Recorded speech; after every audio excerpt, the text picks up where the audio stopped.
But the Bible is accurate. You can go and walk the streets of cities mentioned in the Bible.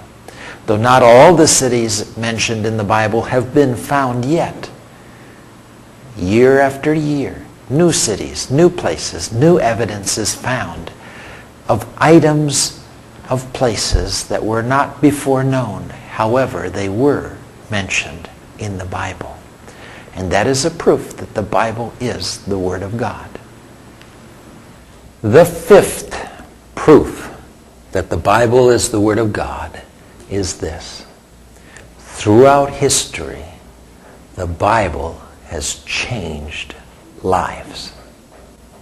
There are millions of books that have been written.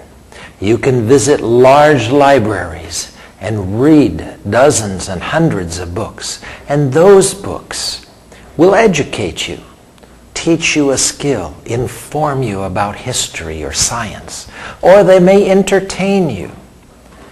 But none of the other books that you'll find in libraries will change your life. They won't change your personality. They won't change your character. They'll simply educate you or entertain you. But there is record in all the different countries of the world, in all different times of history, of people's lives being completely changed because they chose to read this book. You can read accounts of cruel criminals who were in prison for their crimes, but chose to read the Bible, and after reading the Bible, became gentle and kind people. You can read accounts of cruel husbands and fathers who read the Bible and all of a sudden became model fathers and model husbands. You can read accounts of drug addicts, alcoholics, maybe even in your own town, maybe even people you know who couldn't leave their bad habits. But then they started reading the Bible, and all of a sudden they stopped being alcoholics, stopped being drug addicts, and became new and different people. What explanation is there for this? This book is just paper. It's just ink, just like all the other thousands of books in the world. How can reading this change a person's life, change a person's character? Well, there's only one possible explanation, and that is that it must be true that this book tells us about the true God, the real God who made this world and made you and I, and that those people who read this and get to know that God and desire to have a relationship with that God changes their lives. And that is proof that this is the Word of God. Now, you've heard 5 proofs that this is the Word of God. Maybe you haven't read the Bible yet, so you don't know for sure that these proofs are true. I challenge you to read it and test it, and you will see that they are true and that this is the Word of God. But let me ask you something.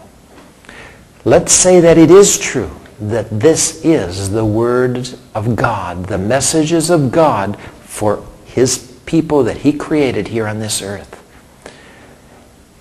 What does it communicate to God if you choose to not read the Bible? If you choose to ignore the Bible and simply say, I think I know how to live life in a good way. Is that not committing a major insult against God?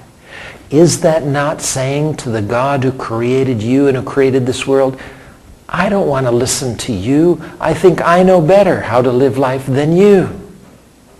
Let me encourage you. This is the Word of God. And because it is the Word of God, you and I need to read it. We will benefit from reading it. And we can only lose out by choosing to ignore it. Let me encourage you. Begin and continue to study and read the Word of God. Now let me give you an introduction to the Bible that will help you as you start to read this book. The Bible, as we've mentioned, is a collection of many books, but it's divided into two major parts. The first and larger part is called the Old Testament. The second and smaller part is called the New Testament. Now, what is the difference between the Old Testament and the New Testament? Well, it's rather simple. The Old Testament are the books that were written before Jesus Christ was born. The New Testament are the books that were written about the life of Jesus Christ, his teachings, and his followers. So, if you'd like to read about the creation of the world and Adam and Eve, don't look in the New Testament. That will be in the Old Testament. If you want to read about David and Goliath, if you want to read about Samson, if you want to read about Noah and the Ark, or Joshua, or Moses, those are all stories that you're going to find in the Old Testament. However, if you want to read about Jesus Christ, then you look in the New Testament. Now, since you and I call ourselves Christians, meaning that we believe in Jesus Christ and are trying to follow his teachings, it's natural that one of the first parts of the Bible that you and I would want to read and study would be the teachings of Jesus Christ. Now, you don't find those in the Old Testament. You find those in the New Testament. And so this is where I would recommend that you begin to start in your reading and study of the Bible. The book of Romans that we are going to be studying a little later is in the New Testament. Now, there are 27 books in the New Testament. The first 4 of these books are the books of Matthew, Mark, Luke, and John. Now, these first 4 books are called the Gospels. If you attend Mass, you'll often notice that there is always a reading from the Gospels.